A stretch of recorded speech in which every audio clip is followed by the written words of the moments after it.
Welcome, Dr. Aris. Thank you for having me.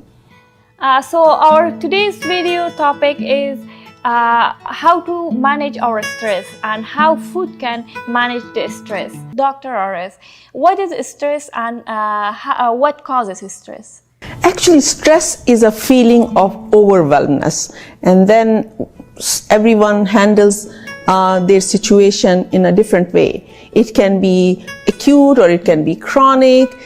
Sometimes, people can get stressed out, or I can say overwhelmed, or cannot handle the situation in a tactful way, and they will say, we are stressed out. Like I was stressed out this morning.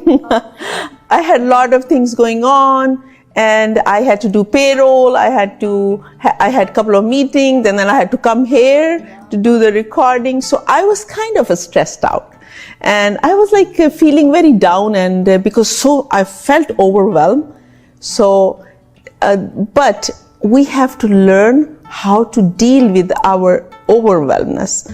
So stress can be, stress can hinder your life. Stress can actually make you sick if you don't know how to handle the stress. So how does stress affect our body, and which kind of symptoms do we expect from stress? Sometimes people can just feel fatigued. They start having headache, they start throwing up, nausea, vomiting, restlessness, and sometimes they really feel like they hide themselves because they don't want to face the situation. And then if they really don't know how to manage the stress, it goes into the real diagnosis of depression and anxiety from just simple stress. Like this morning, I actually had to talk to myself how I'm going to get out of the situation, because there are so many things at the same time. So that's how people can get fatigued. They start having problem with the gut. That's also one of the big symptoms. So it can be very risky as well. How can food help in stress management? Yeah, that's very important. So I'm going to tell you my own story this morning, because I was like really feeling overwhelmed. So first of all, I had a nice breakfast. I had an egg. I just had I shouldn't say fried egg, but I had an egg without oil. And then I had a nice cup of tea. And then after eating that, I actually gave 10 minutes to myself just to relax. I just closed my eyes and thought of how I'm going to manage the things for today. And then happy thoughts. Happy thoughts are very good. So I started imagining good things, that good things are going to happen today. So that's very, very important. Also, a lot of good food like almonds are very important.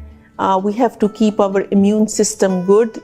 All the food which help our brain, good blood supply, that's really important. Water is extremely important because it really give a good volume of our blood, and blood rush to the brain. And then if our brain is getting good blood supply, we feel better. Avocado, a lot of food which have antioxidant in it, like berries, very important. Milk is very important. Fruits and vegetables are extremely important. This is what I did this morning. I'm telling you myself that how important food is, but don't eat too much, because that's not important. That's not good. So eat in moderation. All right. So food can affect stress. Is there any kind of food that we should avoid? Of course, not too much sugar. So what happened, people are, when they are under stress, they start taking a lot of sugars and they get spikes. They get really active and happy with sugar, and then sugar has addiction, addictive effect. So we want more sugar, and then once it's like after a while, like half an hour, spike is down, then we want more sugar. So if we are eating too much sugar, that's not good. Same thing is with caffeine. Caffeine is also give you spike happiness, which is not really good. So you don't want junk food. Junk food is also give you periods of like this spike feeling or good and then down. So no spikes. But if we are eating all this junk food and all these heavy sugar things, so we gain weight. Once we gain weight, that's another stress. Then we go into that vicious cycle. We eat, we gain weight, and then we are again depressed and stressed out how to lose weight. And then it's a vicious cycle. So we have to avoid certain food which give us weight gain and which gives us spike happiness. And is there any other way to manage our stress? Absolutely. As I said, self-talk is very important. So you need to talk to yourself. You need to list the problems which are, this is what I did this morning. I made a list of things and how to handle them. If we don't know how to handle ourselves, that can be problematic. You know, when we say that, oh, my friend is in stress, and we go and talk to the friend and we calm them down or we give them solutions. So the same thing we can be doing to ourselves. We are our friend. I am my friend. So I know myself better than any of my friends, right?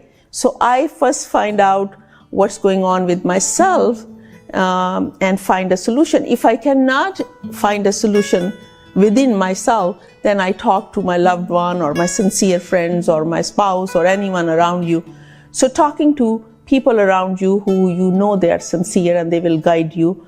So that's very important. So talking to yourself is very important. No negative thoughts, because positive thoughts are the key to be having a stress-free life.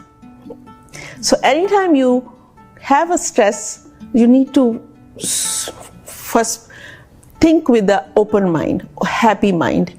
And then other thing is we can do some meditation.